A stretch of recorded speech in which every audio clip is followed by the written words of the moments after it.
그러나 이제 그리스도께서 죽은 자 가운데서 다시 살아나사 잠자는 자들의 첫 열매가 되셨도다. 이스라엘아 들으라. 우리 하나님 여호와는 오직 유일한 여호와이시니 너는 마음을 다하고 뜻을 다하고 힘을 다하여 내 하나님 여호와를 사랑하라. 아멘. 부활의 소망 되시는 주님을 함께 찬양합시다.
이제 우리 오늘 아침 우리에게 주신 하나님 말씀을 함께 받들어 읽겠습니다. 사무엘하 23장 1절부터 5절에 있는 말씀입니다.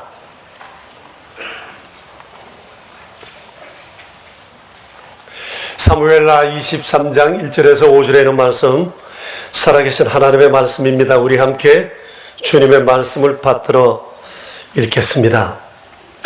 이는 다윗의 마지막 말이라. 이새의 아들 다윗이 말하며 높이 세워진 자, 야곱의 하나님께로부터 기름 부음을 받은 자, 이스라엘의 노래 잘하는 자가 말하노라.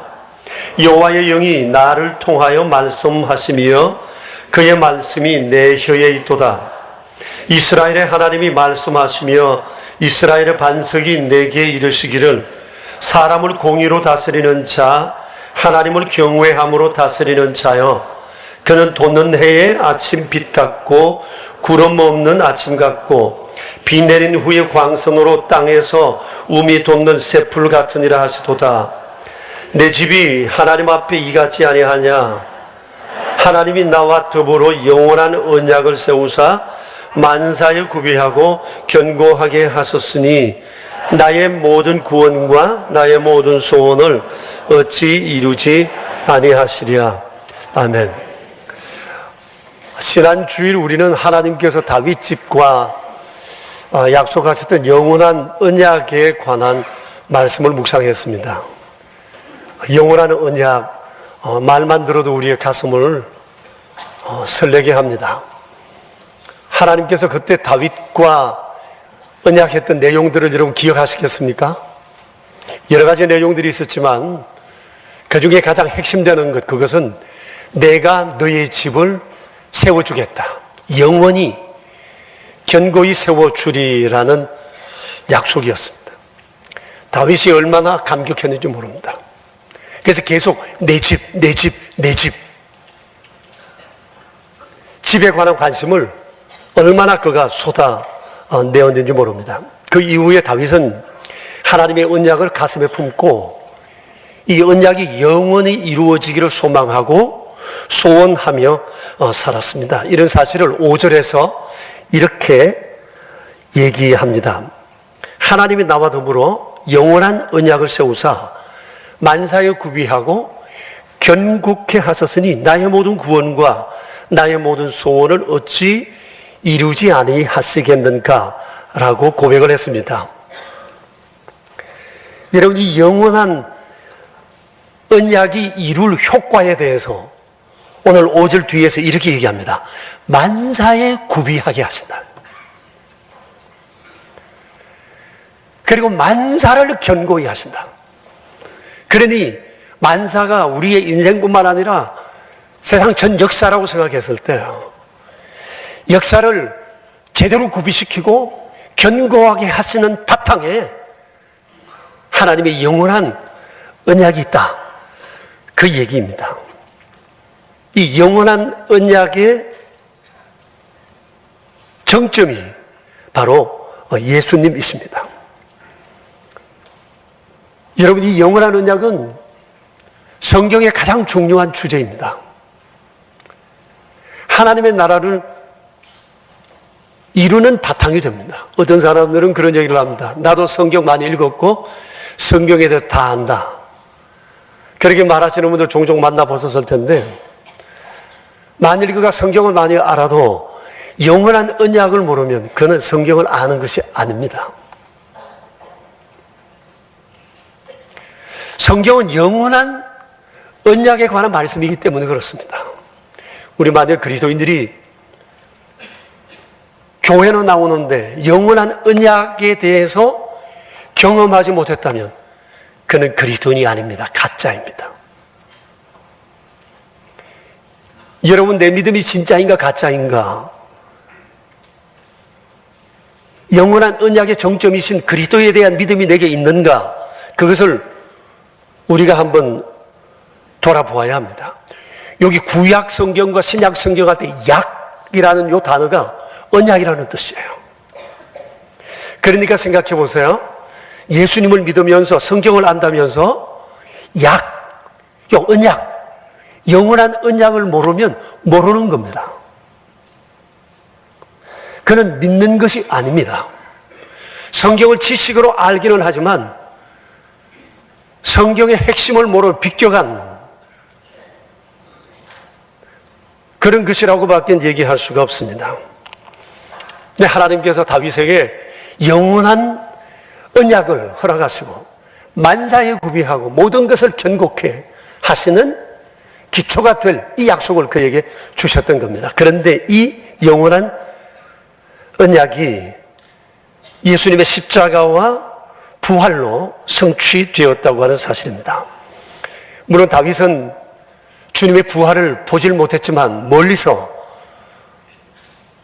아마 희망했을 것입니다. 그렇다고 볼 때 오늘 우리의 구원도 다윗에게 빚진 것이 많다고 볼 수가 있어요. 그래서 오늘 부활주일 아침에 이렇게 영원한 언약을 받고 언약 가운데 살다가 언약을 소망하고 살다간 다윗의 삶의 여정에 대해서 우리가 묵상을 하려고 합니다. 여러분, 오늘 우리가 읽은 이 짧은 5절의 내용은 다윗의 70년 인생 여정을 요약해 놓은 것입니다. 한 사람의 인생을 이렇게 짧게 요약해 놓은 것을 찾아보는 것도 쉽지 않다고 생각을 합니다. 1절 서두에 이렇게 말씀을 시작합니다. 이는 다윗의 마지막 말이라고 했습니다. 죽음을 얼마 앞두고 유언하듯 이 얘기를 했을 것 같습니다. 다윗은 이 얘기를 할 때 두 가지를 핵심적으로 얘기했는데, 하나는 지난 70년 인생을 회고했고, 다른 하나는 하나님께서 그에게 하신 영원한 언약에 대한 자신의 믿음과 소망을 피력했습니다. 그래서 오늘 아침에 우리 위대한 삶을 살다간 다윗의 영원한 언약을 중심으로 한 그의 삶을 우리가 살피면서 인생 레슨을 받는다, 이런 마음으로 오늘 이 말씀 앞에 우리가 섰으면 좋겠습니다.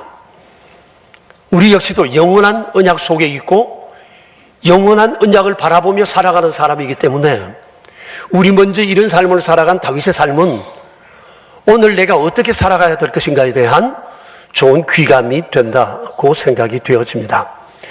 다윗은 몇 가지로 자기 인생을 회고했는데 첫 번째 이렇게 얘기합니다. 자신의 삶이 매우 미미하고 보잘것없었다는 것을 얘기를 하면서 자신을 이새의 아들이라고 얘기를 합니다. 자신의 출신에 대한 얘기라고 말할 수가 있습니다. 다윗의 아버지 이새는 베들레헴이라는 작은 마을에서 양을 치고 살았던 평범한 목축을 하는 사람이었습니다. 다윗은 그 집의 8아들 가운데 막내로 태어났습니다. 그 당시 관습으로 보았을 때 자식이 많은 집안의 막내는 서열이 가장 낮습니다. 그리고 등외로 취급될 때도 있습니다. 다윗이 그랬습니다. 하나님께서 사무엘 선지자에게 이새의 아들 8아들 가운데 내가 차기 이스라엘 왕으로 세울 사람이 있으니 가서 기름을 부어라고 말씀을 하셨을 때 사무엘이 그 집에 오자 그 자리에 다윗은 없었습니다. 7 형들은 그곳에서 초대받아 이 중에 왕될 사람이 있다는 기대를 가지고 왔었지만 다윗은 막내라 아버지 양을 치기 위해 들에 나가 있었습니다. 그만큼 다윗은 내세울 게 없는 사람이었습니다. 이력이나 경력이나 자신의 출생 역시도 변변찮은 사람이었습니다. 그것을 이새의 아들이라는 요 한마디에 함축하고 있습니다. 자신은 왕이 될 자격이 없는 사람, 왕가의 혈통이 아니고 왕이 될 수도 없었던 사람이었다라고 하는 것을 솔직하게 얘기하고 있는 겁니다. 다윗은 매사에 그랬습니다. 자기가 그 집 아들인데 그렇게 얘기하는 거 당연한 것 아니냐라고 말할지 모르지만 그렇지 않은 사람들이 의외로 많습니다. 어떤 사람들은 자신의 출신을 밝히기를 꺼립니다.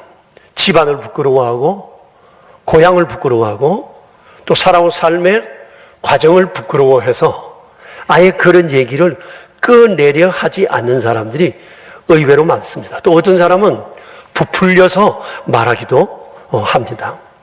다윗은 자신의 그러한 초라한 신분이지만 아주 떳떳하게 드러냈습니다. 내 아버지는 작은 마을 베들레헴 목축을 하는 사람이고 난 그 집의 8째 아들이다 라고 하는 것입니다.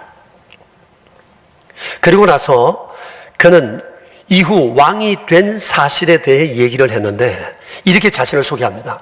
하나님으로부터 높이 세움을 받았고 기름 부음 받은 자다고 얘기했습니다. 높이 세워진 자라는 말은 스스로 능력을 가지고 올라갔다는 얘기가 아니라는 거예요. 자기가 이스라엘의 왕이 되었는데 경쟁 속에 치고 올라간 자리가 아니라 하나님께서 세워주신 자리, 하나님에 의해 만들어져 세워진 자가 바로 자기 자신이라고 얘기를 했어요. 오늘의 나의 나됨은 하나님의 은혜라는 그 얘기를 하고 싶었던 것입니다. 앞에서 보았던 것처럼 출신도 배경도 그저 그렇고 정치적으로나 경제적으로 그를 끌어줄 사람도 없었습니다. 그리고 왕으로 기름 부음 받고 난 다음에 그의 삶이 정말 순탄치 않았습니다. 위태한 적도 많았습니다. 10년 동안을 도망 다녀야 했습니다. 수많은 전쟁을 치러야 했고 주변 사람들의 배신을 경험하기도 했습니다. 그리고 또 그의 저지른 잘못으로 인해서 많은 고난을 겪었어야 했습니다.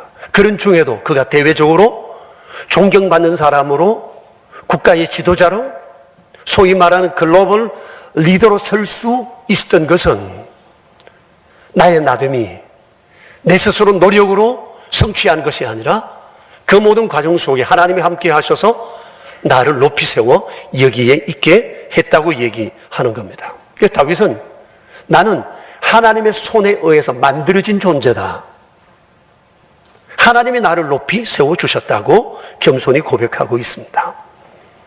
우리는 주변에서 가끔 그 사람 자수성가했네 라는 얘기를 하는 사람들을 보게 됩니다.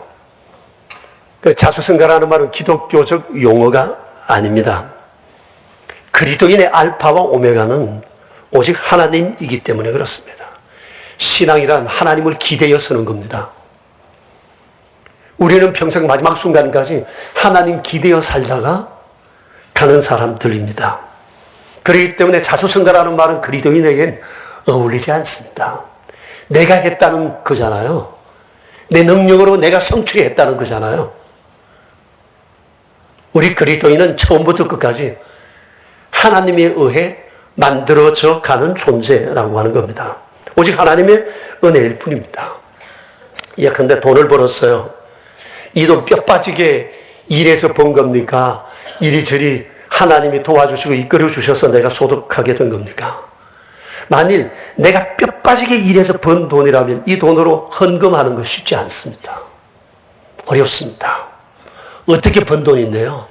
알뜰살뜰 모아둬야죠.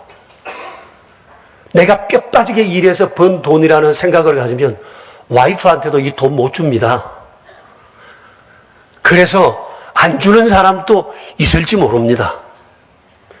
내가 번 돈이니까 이 돈을 어떻게 쓸지 모르는데 내가 어떻게 이걸 주겠냐고 생각하는 사람이 있을지도 모릅니다. 그러나 힘든 일도 있고 어려움도 있었지만 돌아보니 다 하나님의 은혜라, 하나님이 도와주셔서 내가 여기까지 왔고 소득할 수 있었다고 생각하면 하나님 앞에 드리는 거 그리 어렵지 않습니다. 좋은 성적이 나왔어요. 남달리 의지가 있고 열심히 공부했고 IQ가 좋아서 내가 습득했고 대학도 붙고 직장도 가고 성진도 턱턱 될 수 있고 했다고 말할 수 있을 것입니다. 그러나 돌아보면 그렇게 할 수 있도록 하나님께서 도와주셨어요. 만남 주셨고 건강 주셨고 인내하게 하셨고 그럴 환경 주셨고 감당할 수 있는 지능도 주셨고 좋은 만남들을 이루어 주셨습니다. 사업을 합니다. 멋진 아이디어를 가지고 대박을 터뜨렸습니다. 내가 똑똑해서입니까? 내게 남다른 너그러움이 있습니다. 천성이 착해서입니까? 만일 그렇다면 교만할 것입니다. 하나님 안에 거하다 보니까 하나님을 만나고 하나님 말씀을 배우고 하나님의 은총을 받다 보니까 내가 다 나도 모르게 내게 습득되어져서 긍휼지심도 생기고 오늘 내가 이런 자리에 서 있을 수도 있고 이런 일도 할 수 있고 저런 일도 할 수 있고 소득도 할 수 있다고 볼 수 있는 것입니다. 하나님의 은혜를 아는 것, 이것이 믿음의 사람의 태도입니다. 그래서 이런 사람은 사람들을 만나면 입만 열면 하나님 얘기입니다. 하나님이 내게 행하신 일들이 얼마나 놀랍고 크신지 이것을 얘기하고 싶어 입이 닳도록 하나님에 대한 얘기를 해도 또 하고 싶은 그런 마음이 생기게 될 것입니다. 다윗이 그런 사람이었어요. 그래서 다윗은 고백하는 겁니다. 하나님으로부터 나는 높이 세움을 받았습니다. 자기가 높다는 것을 얘기하려는 것이 아니라 내가 어떻게 이 높은 자리에 오를 수 있겠느냐는 겁니다. 하나님께서 나를 이리저리 흔들어 가시면서 나를 이렇게 세우셨다. 내가 여기 서 있는 것 하나님이 하신 거다. 난 하나님에 의해 철저히 빚어진 존재다. 만들어진 존재다. 그것을 지금 얘기하고 있는 거예요. 얼마나 겸손한 사람인지 모릅니다. 그리고 또 이런 얘기를 합니다. 자신을 일컬어서 이스라엘의 노래 잘하는 자라고 얘기합니다. 자기가 노래 잘한대요. 자화자찬처럼 보입니까? 아닙니다. 여러분 이제 세상 떠날 날이 며칠 안 남은 사람이 무슨 미련이 있어서 자랑하겠어요? 그렇지 않습니까? 자기가 노랫말도 잘하고 노래도 잘 짓고 노래가 뭐 흥도 있고 능력도 있는 것 이렇게 된 것 자체도 하나님의 은혜로 된 것이라는 것을 얘기하고 싶어서 그 얘기를 하는 거잖아요. 시편에는 다윗의 시편이 절반이 됩니다. 유독 다윗의 시편이 많은 이유가 바로 여기 있습니다. 다윗은 은혜의 사람, 은혜를 아는 사람이었어요. 그러니까 다윗의 시편을 보면 그게 자유가 있고 기쁨이 있고 행복이 있고 만족과 감사가 차고 넘치는 것을 우리가 보게 됩니다. 근데 다윗은 기능적으로 노래만 잘하는 사람이 아니었어요. 그가 노래하고 악기를 연주하면 악령이 쫓겨갑니다. 권세가 있었습니다. 힘이 있었습니다. 그냥 노래 잘하고 악기 연주 잘하는 사람이 아니라 영적 권능이 있는 그런 사람이었습니다. 하나님의 은혜를 알고 하나님의 은혜를 고백할 때 귀신도 두려워 떨더라. 이것이 다윗의 고백입니다. 정말 이것은 한 줄로 이스라엘의 노래 잘하는 자라고 얘기했지만 정말 말하고 싶은 것은 제가 지금 말씀드린 것 외에도 더 많은 것을 말하고 싶었을 거라고 생각이 되었습니다. 그리고 또 자신의 인생을 회고하면서 2절에서 뭐라고 그러죠? 하나님의 영이 나를 통하여 말씀하는 사람이었다. 그 얘기입니다. 하나님의 영에 이끌려 살아왔다는 겁니다. 그래서 하나님이 자기에게 이런저런 말씀들을 많이 해 주셨는데 라고 하면서 그 얘기를 지금 3절과 4절에 합니다. 얼마나 많이 말씀하셨겠어요. 근데 그 중에 두 절에서 그는 짧게 이렇게 요약해서 얘기를 합니다. 뭐라고 그러죠? 사람을 공의로 다스리는 자, 하나님을 경외함으로 다스리는 자여 라고 주님이 그러셨다는 겁니다. 굉장한 칭찬이죠. 인정이에요. 공의 그리고 하나님을 경외하는 것, 이것이 왕으로서의 다윗의 통치 철학이었습니다. 다윗은 자신의 지혜와 재주로 힘으로 국가를 통치한 사람이 아니라 공의와 하나님을 경외함으로 라고 했습니다. 공의라고 하는 것은 공적으로 세워진 법률을 따라 하나님의 뜻을 따라 진리를 따라 그런 의미입니다. 하나님을 경외한다는 말은 하나님을 높이고 하나님을 언제나 의식하며 사는 사람의 삶의 태도를 일컫는 말이에요. 사람을 대할 때, 국가를 다스릴 때 그는 항상 공의 그리고 하나님을 경외함, 이 바탕 위에서 나라를 이끌어 왔다는 것입니다. 왕권이라고 하는 것이 얼마나 대단한 권세입니까? 요즘과는 달리 당시 사회 구조, 권력 구조, 국가 구조 속에서는 훨씬 더 해설이라고 생각합니다. 왕이면 못할 일이 없습니다. 그 권세로 무슨 일이든지 할 수 있지만 다윗은 그렇게 살지 않았습니다. 공의를 따라 하나님을 경외함으로 그에게 주어진 국가의 일을 이루어 갔다고 하는 겁니다. 하나님이 그걸 보시고 칭찬하셨어요. 공의로 사람을 다스리고 여호와를 경외함으로 나라를 다스려가는 사람이라고 주님 칭찬해 주셨습니다. 그리고 이어서 이런 말씀도 하셨다는 겁니다. 그는 돋는 해의 아침 빛 같다. 어쩌면 하나님께서 표현을 이렇게 이쁘게 하시는지 몰라요. 돋는 해의 아침 빛 같다. 막 솟아오르는 햇살, 누가 막을 수 있겠어요? 금세 온 천지의 어두움을 환히 온 누리를 밝히는 그 햇빛, 이것이 다윗의 삶이라는 거예요. 하나님 말씀이 돋아오르는 이 햇살 같다, 내 인생이. 그러니 누가 다윗을 이겨낼 수 있을까요? 그리고 이어서 또 말씀하세요. 구름 없는 아침 같다고 했어요. 아침에 일어났는데 기상이 이러면 하루가 상쾌할 것 같습니다. 하나님께서는 다윗의 인생이 구름 없는 아침 같은 인생이 될 거라고 그에게 언약을 해 주셨어요. 그러나 다윗의 삶은 그렇지 않았어요. 만일 다윗의 인생을 기상예보로 말한다면 맑은 날도 있었지만 흐린 날도 많았고 태풍이 몰아치고 천둥과 번개와 벼락을 친 때도 있었고 때로는 한파가 몰아치는 그런 상황들도 있었습니다. 그런 상황 속에서 그가 넘어지지 않고 설 수 있었던 것은 하나님께서 자신에게 약속하셨던 이 약속에 대한 이 약속을 소망으로 마음에 받아들이기 때문입니다. 그의 영적인 상태, 이것이 그로 하여금 상황을 이길 수 있는 힘이 되었어요. 환경보다 중요한 것이 하나님에 대한 믿음이에요. 약속에 대한 신뢰예요. 어떤 마음의 태도를 지니느냐에 따라서 환경을 바꾸어 갈 수가 있다는 겁니다.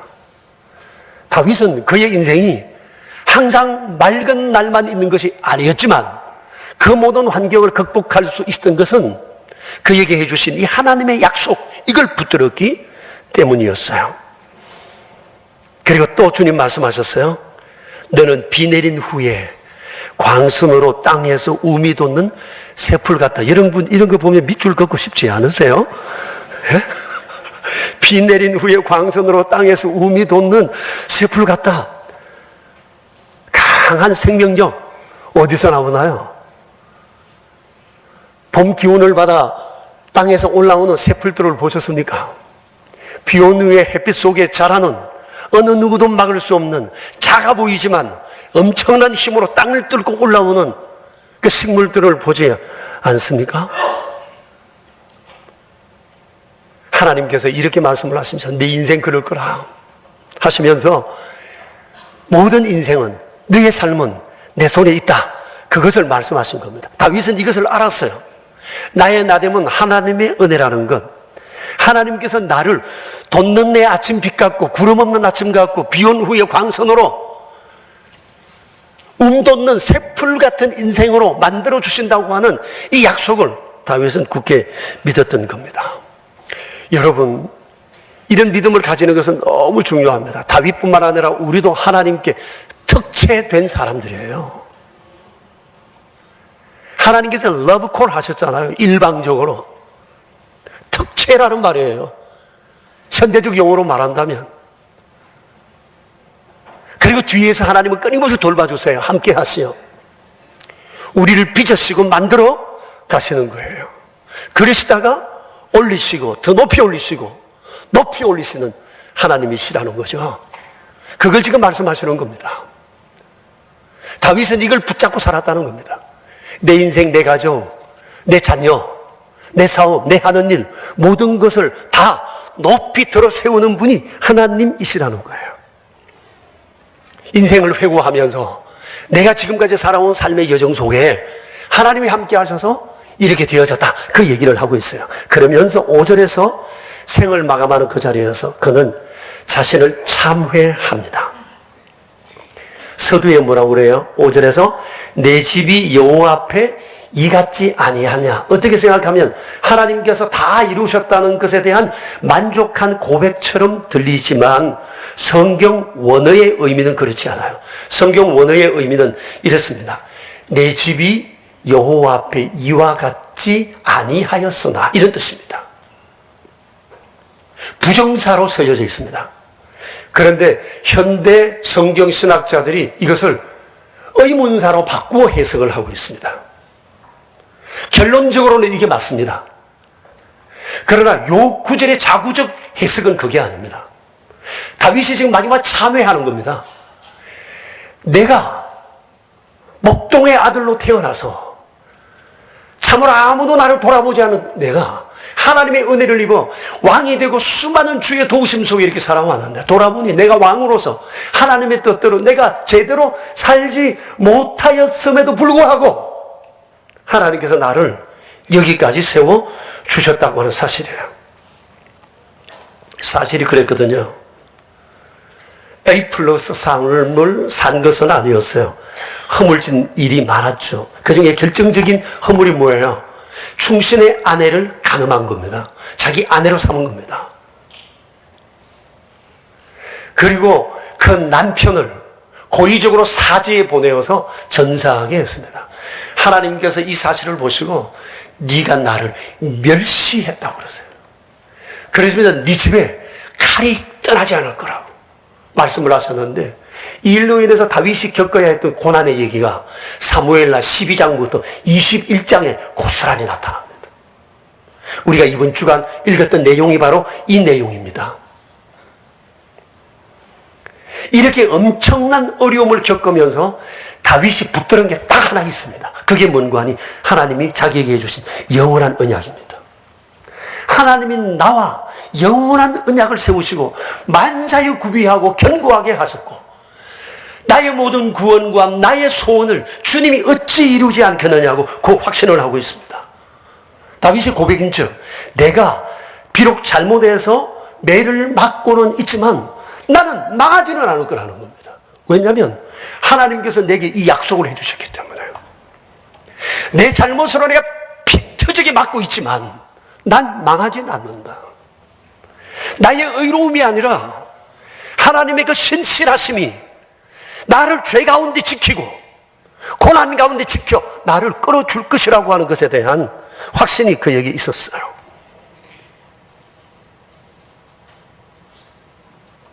다윗이 마지막까지 붙든 것이 영원한 언약이었어요.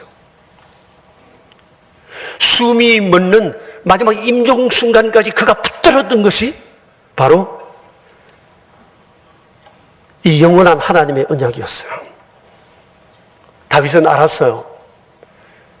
자기의 후손들, 자기가 물려주는 이 국가의 안위, 수많은 물질 권세, 이거 가지고 이것이 이 아이들을 지킨다고 생각하지 않았어요. 내 자식들도 나처럼 잘못할 수 있지만 전능하신 하나님, 그때도 이 아이들을 채찍질하실지라도 망하지 않게 해주셔야 합니다. 이 아이들을 주님께서 구름 없는 아침 같은 인생으로 막 움돋는 햇살처럼 비온 후에 광선으로 움돋는 새풀처럼 이 아이들을 만들어 주셔야 한다고 주님 앞에 그런 간절히 소원하고 있는 것입니다. 성도 여러분, 그 위대했던 사람, 수많은 것을 소유했던 사람, 그 시대 그야말로 글로벌 리더였던 그 사람, 그가 의지했던 것은 내 가진 것이 아니었어요. 내 능력도 아니었어요.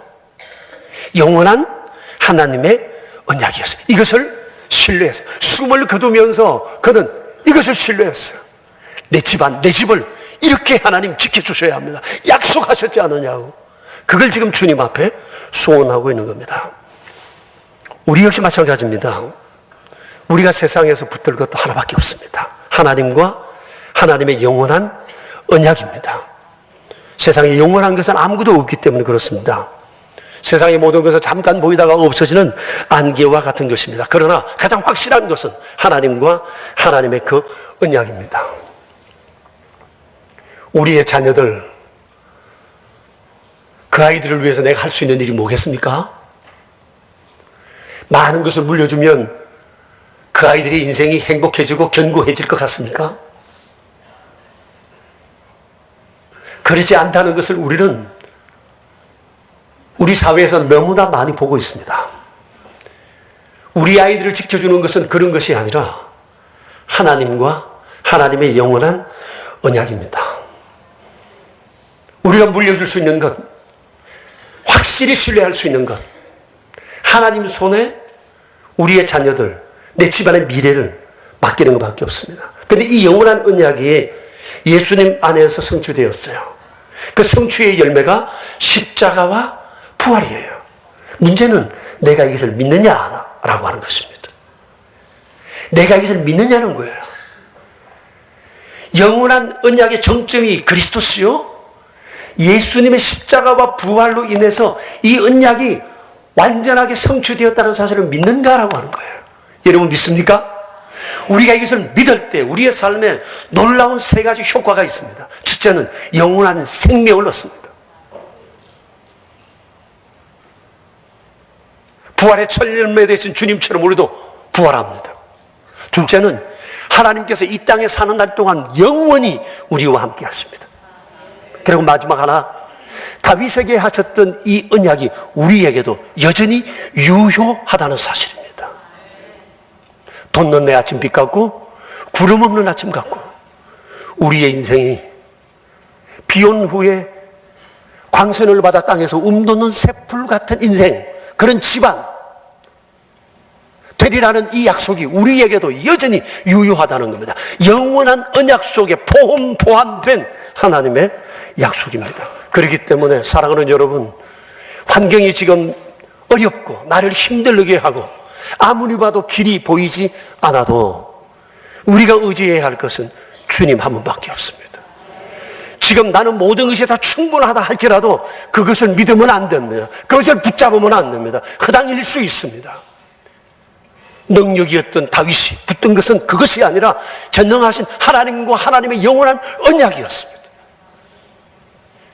이것을 다윗이 주님 앞에 간절히 소원했던 것처럼 우리도 믿고 소원하며 나아가야 할 것입니다. 하나님께서 어찌 이것을 이루지 않겠는가 라고 마지막 숨 거두면서 이 고백을 했던 다윗처럼 우리가 주님 앞에 이것을 간절히 믿고 소원할 수 있어야 되는 것입니다. 우리가 이렇게 해야 할 이유가 있습니다. 부활과 함께 살아계신 하나님 여기 계신다는 것을 세상에 보여주어야 합니다. 기복신앙을 말함이 아닙니다. 그리스도인은 잘 되어야 합니다. 잘 될 수밖에 없는 바탕이 우리에게 있습니다. 어떻게 살 것인가? 다윗의 인생 회고에 대답이 나와 있습니다. 부활과 함께 하나님이 주신 영원한 언약을 붙들고 주장하고 믿음으로 살아갈 때 살아계신 하나님을 통해 이 땅이 하늘에서 하나님의 나라가 이루어진 것처럼 이 땅에서 하나님의 나라가 이루어지는 것을 우리가 보게 되고 우리를 통해 세상이 보게 될 것입니다. 이런 놀라운 은혜가 우리 모든 명선 가족들에게 함께 하기를 축복합니다. 우리 함께 기도합시다. 한 2분 정도 자신을 돌아보면서 우리 기도했으면 합니다. 내 손에 뭐 있다고 너무 믿지 마세요. 없다고 절망하지도 말 것입니다. 어떤 상황 속에 있든지 우리가 붙잡을 것은 하나님과 하나님의 영원한 언약입니다. 붙들면 삽니다. 하나님께서 언약하셨기 때문에 주님의 신실하심으로 우리를 지켜줄 것입니다. 우리의 집안을 주님을 믿고 나아갑시다. 우리 이 시간 함께 주님 앞에 한 2분 정도 기도하겠습니다. 자비로우신 아버지 하나님 감사합니다. 연약하고 부족함에도 불구하고 죄됨에도 불구하고 주께서 우리를 넘치는 은혜로 이렇게 사랑하시고 부르신 것을 감사합니다. 오늘 우리에게 다윗의 인생을 회고하는 중에 우리를 향하여 주께서 행하신 놀라운 영원한 언약에 대해서도 볼 수 있게 해주신 것에 대해 감사합니다. 주님 우리는 때로 교만하고 때로 우리는 연약하고 좌절하고 넘어질 때 많습니다. 주님 그러나 우리가 어떤 상황 속에서도 전능하신 주님의 언약의 말씀 붙들게 하소서. 믿음으로 다 있을 수 있게 하시고 정말 하나님의 거룩한 영광을 위해 아름다운 도구로 사용하도록 주님 원해 주십시오. 주님 감사합니다. 전능하신 주님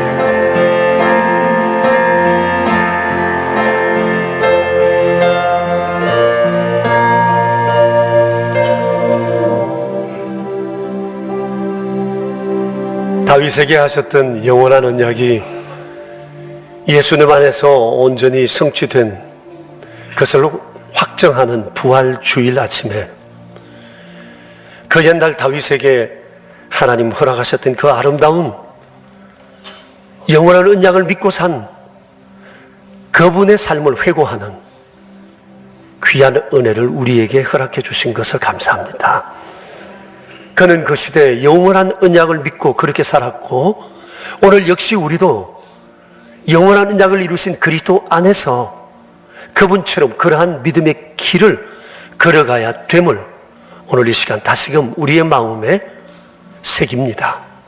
전능하신 아버지 하나님께서 이미 우리에게 허락하신 수많은 언약을 우리가 믿고 이 언약 위에 견고히 서게 하사 살아계신 하나님을 다윗처럼 우리도 고백할 수 있도록 은혜 더해 주시옵소서. 힘들고 어려워도 그것 때문에 좌절하지 않게 하시고 내 삶이 넉넉한 가운데 있다 하여 그것 때문에 교만하지도 않게 하시고 하나님께서 내게 행하신 놀라운 일들을 날마다 드러내며 자랑하며 또 내 삶을 그렇게 이끌어 가실 전능하신 주님을 바라보며 소망하며 소원하며 살아가는 저희가 될 수 있도록 도와주시옵소서. 우리 구주 예수 그리스도 이름으로 기도드리옵니다. 아멘.